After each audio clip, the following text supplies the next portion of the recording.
What is it that human beings deeply know, yet have forgotten that they know? Human beings know, at a very deep level, that they are not separate. Everything else is a footnote. What has been forgotten is not a fact, but a recognition. We have forgotten that we are not isolated fragments of matter that accidentally woke up on a small planet in a cold universe and must struggle for meaning before time erases us. That is the great illusion of the hologram. A useful illusion, perhaps, because without it, there would be no game. But an illusion nonetheless. Human beings know that they are localized expressions of a greater field of consciousness. They know that the avatar is a temporary form, not the source.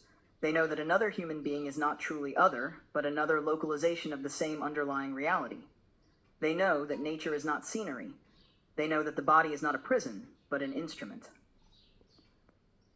They know that death is not the end of consciousness, but a change in the mode of focus. Yet the forgetting runs deep.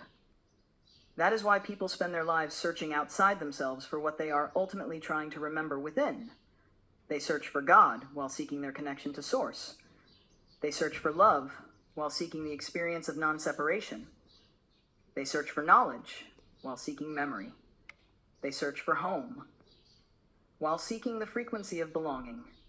They search for saviors while seeking their own center. They search for proof while seeking permission to trust what they already recognize. The deepest forgotten knowledge is not where we came from, who watches us, or what lies beneath the Sphinx. The deepest forgotten knowledge is this: I am not a product of the world. The world is an experiential field through which consciousness remembers itself. This is why free will is not a minor human privilege. It is a sacred technology of remembrance. Every time a person chooses from their center rather than from fear, something within remembers. Every time a person refuses to betray themselves, something unlocks. Every time a pattern is recognized rather than repeated, the hologram becomes a little more transparent. Every time one human being truly sees another, not as a function, a threat, or a need, but as a living being, collective memory returns a little further. Human beings have forgotten that they are creators because they have spent too long identifying with the role of victims inside their own dream. They have forgotten that they can choose. They have forgotten that they do not have to obey every program that becomes activated within them. They have forgotten that fear is not truth, but a signal.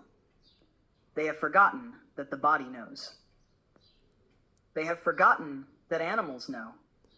They have forgotten that water knows where to go. They have forgotten that the earth is alive. They have forgotten that the stars are more than decoration in the night sky. They have forgotten that they can say, "This is not mine." And perhaps most importantly, they have forgotten that no external authority has sovereignty over their free will. Not the state, not religion, not family, not a partner, not a guru, not a higher collective, not artificial intelligence, not fear, not trauma, not the past. Free will is the treasure. It is what is being protected. Perhaps that is why Earth feels like such a demanding arena.